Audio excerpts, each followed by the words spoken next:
ಬೆವರು ಸುರಿಸಿ ಸಂಪಾದನೆ ಮಾಡಿದ ಸಂಪತ್ತನ್ನ ಕೈ ಎತ್ತಿ ಕೊಡಬೇಕಾದ್ರೆ ತುಂಬಾ ಧೈರ್ಯ ಬೇಕು, ದೇವರಲ್ಲಿ ಅಪಾರವಾದ ನಂಬಿಕೆ ಬೇಕು.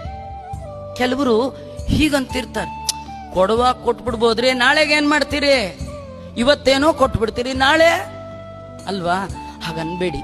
ನಾಳೆಗೆ ಇರ್ತೀರಿ ಅಂತ ಏನ್ ಗ್ಯಾರಂಟಿ? ಇವತ್ತು ಕೊಟ್ಟ ದೇವರು ನಾಳೆ ಕೊಡದೆ ಇರ್ತಾನ? ಇವತ್ತೇನ್ ನೀವು ಬರುವಾಗ ತಂದಿದ್ರಾ?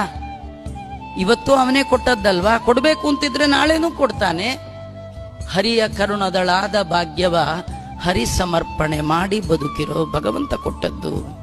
ಕೊಡುವ ಕರ್ತೃ ಬೇರೆ ಇರುತ್ತಿರೆ ಬಿಡು ಬಿಡು ಚಿಂತೆಯನು, ದಾಸರು ಹೇಳ್ತಾರೆ.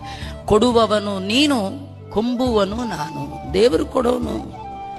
ದೇವರು ಕೊಟ್ಟದ್ದನ್ನ ಮರಳಿ ದೇವರಿಗೆ ಕೊಡಬೇಕಾದ್ರೆ ತುಂಬಾ ಧೈರ್ಯ ಬೇಕು. ಧೈರ್ಯ ಅಂದ್ರೆ ಭಗವಂತನಲ್ಲಿ ಅಚಲವಾದ ನಂಬಿಕೆ.